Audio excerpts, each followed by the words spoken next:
Hello and welcome to At the Leadership Table with retired Major General Jim Hoyer. Oftentimes people hear the word leader and they think only of political leaders, but leaders come in many forms, and that's worth exploring. I'm Jim Hoyer, born and raised in West Virginia, a husband, a father, a new grandfather, and a retired military leader, serving for over 40 years in public leadership for our state and nation. Now, the most important mission I have going forward is to educate, motivate, and empower our next generation of leaders. At the leadership table with me today is Phillip Cantrell. Phillip's retired Command Sergeant Major from the West Virginia National Guard, served as a senior enlisted leader in both the active Army for about 28 years, as well as the West Virginia National Guard. Phillip also served as the state director for the West Virginia Mountaineer Challenge Academy. He ran Intergovernmental and External Affairs Liaison office for the National Guard, and for a period of time led the West Virginia Military Authority, which oversees the civilian side of the National Guard. I'd like to tell people that in my 10 years of serving as Adjutant General, I had the privilege of serving with three of the top senior enlisted leaders, not just in the West Virginia National Guard, but in the United States military, period. Kevin Harry, Jim Allen, and Phillip Cantrell. And I tell people that I was fortunate because they were exceptional leaders. They were exceptional at taking care of the soldiers and airmen of the National Guard. And any of the three of those individuals could have put on the 2 stars of the Adjutant General and run the organization effectively. And they all became close personal friends of mine as well. So, Phillip, it's great to have someone of your leadership capability and a good friend on at the leadership table with us today. Well, sir, thank you for those kind words, and I'm honored to be here. I think this is a great program, and I look forward to conducting this interview. So, Phillip, going to start out by asking you the same first question we ask all of our guests. Please share with us a standout moment when you learned something really important about leadership. Well, as you said, sir, after 32 years, I was able to witness a lot of great leaders in my military career. I'll tell you something that recently happened that stood out. I saw a video of a young barber who was paying children $3 to bring a book in and read it to him while he cut their hair. And when they couldn't read well, he would help them learn to read. But he wanted them to have the book to focus on something they wanted to be when they grew up. And to me, that's leadership. That is genuine leadership. But I think you can lead from anywhere. You just got to choose to be a leader. And that's a great story and a great example of how leaders can make an impact on other people's lives and improve the overall well-being of our communities. Phillip, you spent 28 years on active duty. You spent 4 years with the West Virginia National Guard. You served as the head of the Army National Guard, and then became the senior enlisted leader for the West Virginia National Guard. But let's go back a little bit. You were born and raised in southern West Virginia. So tell us a little bit about growing up. Okay. Well, like you said, sir, I was born and raised in Logan County. My family are survivors of the Buffalo Creek disaster. We soon moved about 20 miles from there to a little town called Christian. My mom was afraid of the water, so we moved up on top of the mountain. I went to high school in Man High School. And I can remember, back in high school, they took the kids from the coal camps on the job day, and they said, "Hey, which coal company do you want to work for?" And I have one teacher, a guy named Mr. Drennan, who pulled me to the side and said, "Hey, you don't have to work for a coal company. If you join the military, they'll pay for your college, and they'll help you build a career. But if you want to be a coal miner, that's perfectly fine too. I just want to give you an option." And that's kind of the very first introduction to the military that I received. I'm a number 7 of 10 kids, so we had a large family. And later on in life, after I met my wife, now of 36 years, we decided back then that the military was a great option for us. So we entered the military and spent 32 years together serving our country and the state. Philip, you had multiple deployments with the 82nd Airborne Division in a variety of different leadership positions. But then you also had both the privilege and the significant responsibility of being the senior enlisted leader at the Old Guard.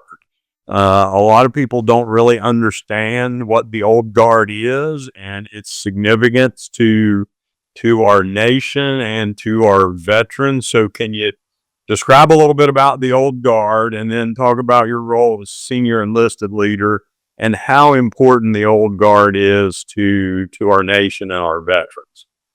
Yes, sir. So the Old Guard, the 3rd Infantry Regiment, stationed at Arlington and Fort Myer, Virginia. The purpose and intent of it is it maintains the rich traditions and values of our military from its beginning. The oldest serving military unit that still exists, with an intent to maintain the history of what our military stands for. And if you ever see them, they still wear the traditional colonial uniforms, and you'll see that they have a fife and drum corps. And their secondary mission outside of parades and ceremonies is that they are the official escort to the President of the United States. So any ceremony you see on Fort Myer is led by the Arlington Cemetery. On Arlington is led by the Old Guard. The primary mission that they have outside of that is to maintain the dignity and honor of being buried in Arlington National Cemetery. On a day-to-day basis, the soldiers that live there spend about 8 hours a day performing full honor military honors in the cemetery for our veterans, their spouses, and maintaining that rich custom of honor that we promised our service members from the beginning of our military history. So when we were together leading the Guard, we were focused on the highest levels of training and standard for the soldiers and airmen to make sure that they could do their mission. They had the best opportunity to come home to their families. I don't think people understand that while the Old Guard's role is ceremonial, the leadership of the Old Guard hold that same level of high standard training and discipline for all of those soldiers in the Old Guard. So talk a little bit about that and what how significant the day-to-day activities of a young Old Guard soldier may be. Sure, sir. And I'll just tell you, when I would talk to the soldiers in the Old Guard, the things I would tell them, as if you conducted every ceremony as if you were conducting it for your father or grandfather, you're always going to give it your best effort. And when it came to funerals, I would tell them, we may do 1,000 funerals in our time serving in the Old Guard, but a family gets one. And that's what they're going to want to see, as professionalism at its highest level. Leaders from all across the Army would visit the Old Guard to learn the standards and discipline, and they would take it back to their organization as a reminder of this is where standards are set. And they would often use it as a leader professional development opportunity to bring their people back to remind them this is where the military started rich traditions of standards and discipline, which leads to the bigger operational things that we do in the military. Without our standards and discipline and paying attention to detail, that's how we are so successful as an Army. So another, while you had a significant amount of experience at the operational level and at the combat deployment level with the 82nd Airborne Division, you also participated in another program that I think has been significant for the Army and for the services in general, and that is the Legislative Liaison program, where soldiers from across the Army who have those actual practical experiences in units, in combat, with deployments, with long-term training deployments, come and serve in the liaison office, but get assigned out to members of Congress. So explain a little bit about that program, your role in that. Okay, sir. Yeah, as you mentioned, the Congressional Fellow Program, when I started, the way that was chosen, there's 25 collective between officers and NCOs. 2 non-commissioned officers were selected each year with 23 commissioned officers. And at the time, I was number 6 of the non-commissioned officers who had ever been selected to participate. You go to George Washington University, obtain your degree in congressional affairs, and then you get assigned to an office. I was fortunate to be assigned to Senator Joe Manchin's office. He being from West Virginia, I being from West Virginia, was just a good fit, and the Army saw that it may be an opportunity for me to help in that office, and also for us to be able to explain things that for a state that didn't have an active duty base, how we could best help the military move forward in that office. And so for a year, I was able to serve under Senator Manchin's military liaison office and was able to participate in the Senate liaison division's hearings, Veterans Affairs, meetings and hearings. And I was able to give him advice from an enlisted member's standpoint on how decisions made at the congressional level affect families and soldiers every day. So you had the ability not just only to influence Senator Manchin, who was from your home state, but also a number of legislators and those key staffers in both the House and the Senate as to what were the important roles and missions of the military, but also what were the challenges that that members of the military and their families faced. Yes, sir. Through that office, and I was fortunate. I don't know that every office did it, but I was fortunate, and I was given a lot of leeway from Senator Manchin and his staff that they introduced me to many other members of Congress and many other offices, and like you said, the professional staff, and gave me opportunities to sit in on a budget hearing, or to go to a Senate vote, or to go to the White House with Senator Manchin and speak to the Vice President of the United States at the time, Joe Biden, on matters on how Senator Manchin was talking about how things needed to be when he first joined the Senate Liaison Division. And for our listeners too, my grandmother used to tell me sometimes God has plans for you you don't know about yet. And related to Phillip's role in the Legislative Liaison Office, my role as Adjutant General, I happened to be visiting Senator Manchin's office one day to talk about some specific issues related to the National Guard and as a whole, but also the National Guard in West Virginia. And I remember Senator Manchin saying, "Hey, I want you to meet my legislative liaison. He's from West Virginia. He's from Logan County. He survived the Buffalo Creek flood."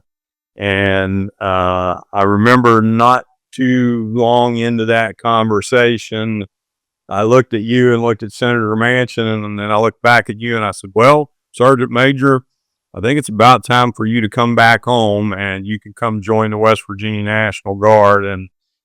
And that kind of walked its way through itself, and you spent your last years in service with the West Virginia National Guard, and then you went on to work in civilian capacity, running the state military authority, but also taking responsibility for a program that you and I and Jim Allen and Kevin Harry all really focused on in our leadership roles, and that's Mountaineer Challenge Academy. So tell us a little bit about your time with the Mountaineer Challenge Academy and why it was so important to you. Yes, sir. So the Mountaineer Challenge Academy is a great program that sometimes, the way I looked at it, was children in the public education system doesn't always get along. Some children need something, some standards, some discipline, something that sometimes public education can't provide. Teachers are limited on, the time they can spend with the children. So there's a group of children And I can speak on across the nation because I was able to visit challenge academies across the country, and it's all pretty much the same as far as just needing standards and discipline. This program, a 22-week program that takes the children out of the home. It's a volunteer program, so they volunteer to come. It takes them out of their home and puts them into a quasi-military background. They live in a barracks and they live kind of a quasi-military lifestyle in that they learn standards and discipline and they get refocused on their education. We're fortunate in West Virginia that you were able to help us get legislation passed so that they got a high school diploma from their home high school. So when they leave that program, they're the same as a high school graduate, and they've now got a clear path to whatever it is they want to be. If they want to do another 22 weeks and go to the job challenge program to learn a skill, if they want to go to college, or if they want to enter the workforce, then there's opportunities there that these kids may have never been given. Because, as you know, many of them today, a lot of kids are being raised by grandparents or great grandparents or distant relatives. And sometimes a kid just needs someone to give them an opportunity and show them a path. And that's what the Challenge Academy does. It provides an opportunity. It shows them a clear path to success. And then everything after that is on that child to determine if that's what they want to do. And we give them every opportunity. And there's just a great group of leaders there who take on the role, willfully take on the role and want to help these kids. So, as many people in West Virginia, unfortunately, have had the experience of understanding, the National Guard has two primary functions. It prepares men and women, soldiers and airmen, to go do the nation's business overseas, and unfortunately, when called upon, go send men and women into harm's way, go to war. But in addition to that, we have the solemn responsibility of being that heavy lifter in responding to disasters in the state. We've just gone through a fairly significant disaster again in southern West Virginia. But one of the things that I have focused the senior enlisted leader and our senior NCO Corps on during those disaster responses was three primary missions. One was to go out and make sure that the men and women out there in the field were being taken care of. Number two was going out into those communities and understanding the needs of the communities that were struggling from the event and to recover. And then number three was to build those long-term partnerships with those communities. You had a unique lens in that because you and your family went up the side of the mountain to avoid the rushing water from the flood during Buffalo Creek disaster. You lost your house. So talk a little bit about those three missions in that state emergency response role. Yes, sir. So one of the greatest and most honorable thing that West Virginia National Guardman gets to participate in is to help our citizens. We don't like that we have to, but we're fortunate that we get to help. So when you tell a service member that there's an emergency response requirement, they're more than eager to volunteer their time to go out and help other West Virginians, regardless of what the situation was, whether it was a flood, a fire, or regardless of what it was. And what I was able to see there is we focused heavily on our military mission and maintain readiness 100% of the time, while always ready to transition to that state mission and support the governor's call to go out and do the mission that only guardsmen could possibly do with the equipment and training that we had. And we were fortunate that we always had good leaders in place that understood, because in every community, there's a guardsman. Every community that's affected, there's a guardsman that lives there who understands that community better than any state legislator that lives outside of that community or any emergency response coordinator.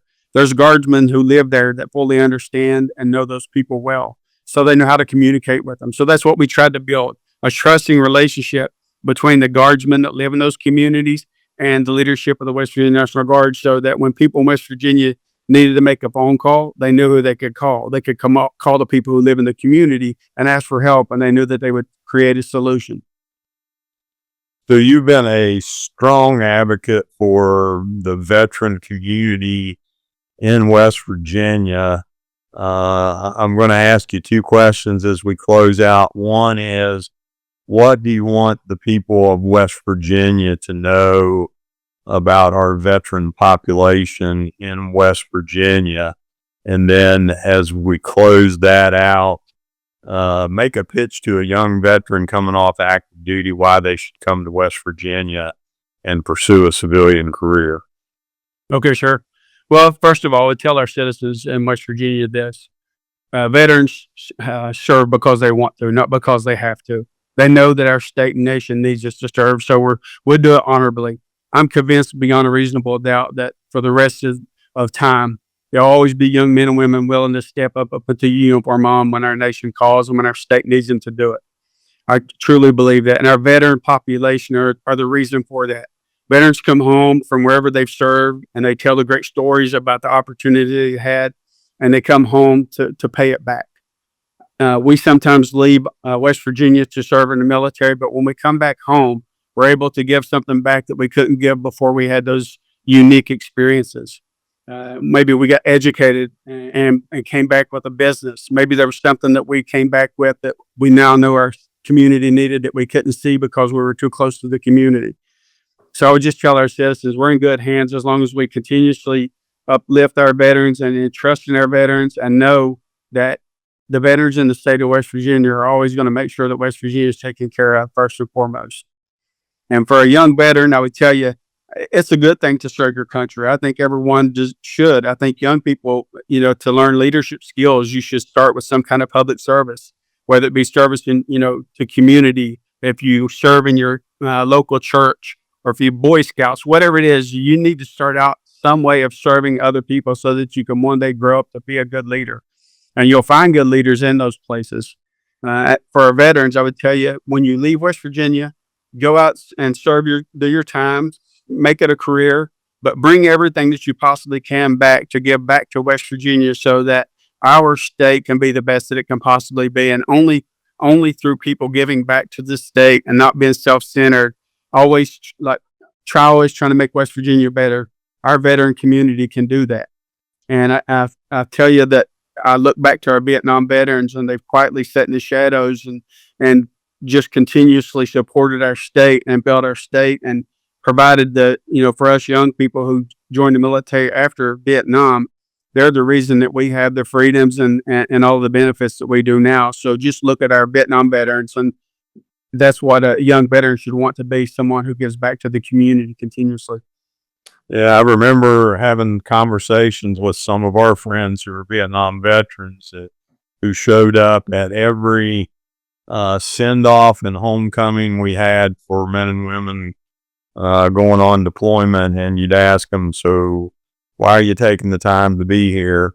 And they would point blank tell you it's because we want to make sure that this generation got treated better than we did. And it's a great testament to them being, that the most dedicated generation, I think, of military members that we've had. So, Phillip, I want to thank you and Sherry for your service and sacrifice as a military family, for the great work that you've done for our state, for our nation, and the continued work you do to advocate for veterans and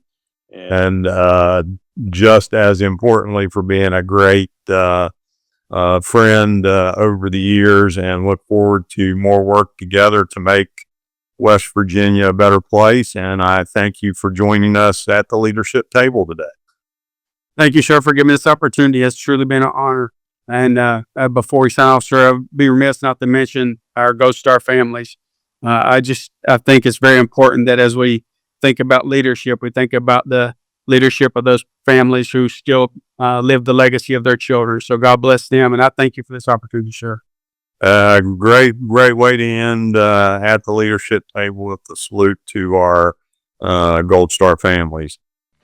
Thanks for listening. This has been At the Leadership Table with retired Major General Jim Hoyer. Did you know you can now find me on social media at RMG Hoyer? That's HOYER. or email me at rmgjameshoyer@gmail.com.